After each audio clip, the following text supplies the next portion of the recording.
A movie review brought to you by theskykid.com.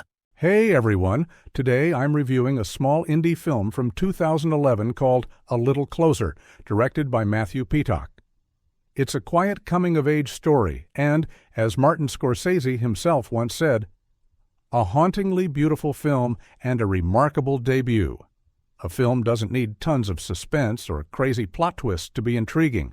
Sometimes it's the quiet, everyday moments that pull you in the most. That's exactly what A Little Closer does.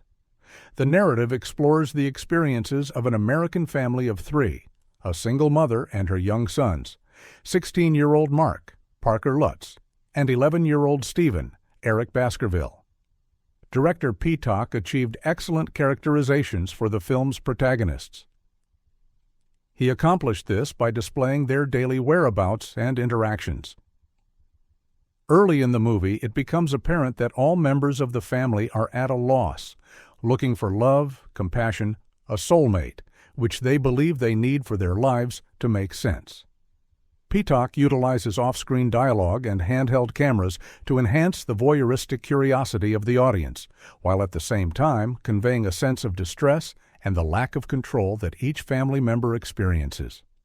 This use of off-screen sound is particularly striking. Often, we hear conversations while the camera focuses on something else entirely, like watching the car drive by while listening to a tense argument inside. It's a pattern repeated across different settings, in the car, at work, in the schoolyard, giving the film a feeling of overheard real life rather than scripted storytelling. Similarly, the handheld camera work, while intimate, can sometimes feel jarring, a deliberate choice that mirrors the characters' unsettled emotions and the raw, chaotic moments of their everyday lives. Story-wise, the movie explores how the absence of a father figure messes with the boy's growth. Stephen, the younger one, struggles with peer pressure, trying to act tougher around his summer school friends. Meanwhile, Mark is obsessed with losing his virginity and stepping into adulthood.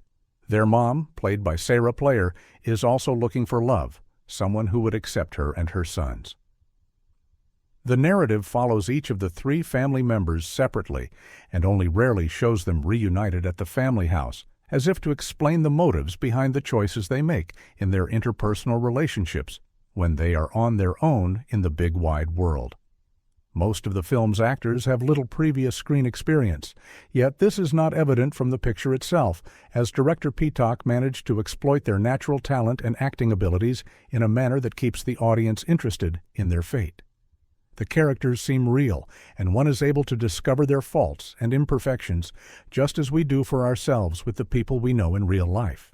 The film feels intimate, sincere, and humane, which more than compensates for the lack of swift action or suspense. Notably, Petock reinforces this grounded realism by almost completely avoiding a traditional score. Any music we hear comes naturally from within the scene itself, a radio playing background sounds, never from an external soundtrack pushing emotions. This diegetic use of music adds to the film's raw, documentary-like authenticity.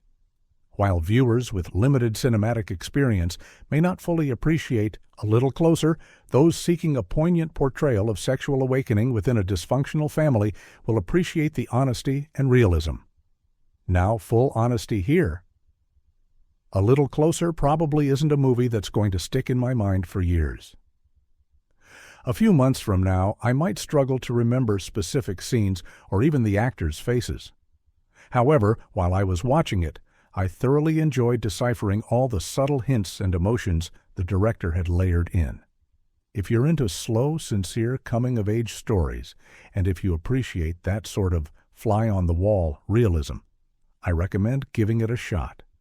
If you liked this review, don't forget to hit that like button, subscribe, and let me know in the comments if you've seen A Little Closer or have other indie coming-of-age films you'd recommend.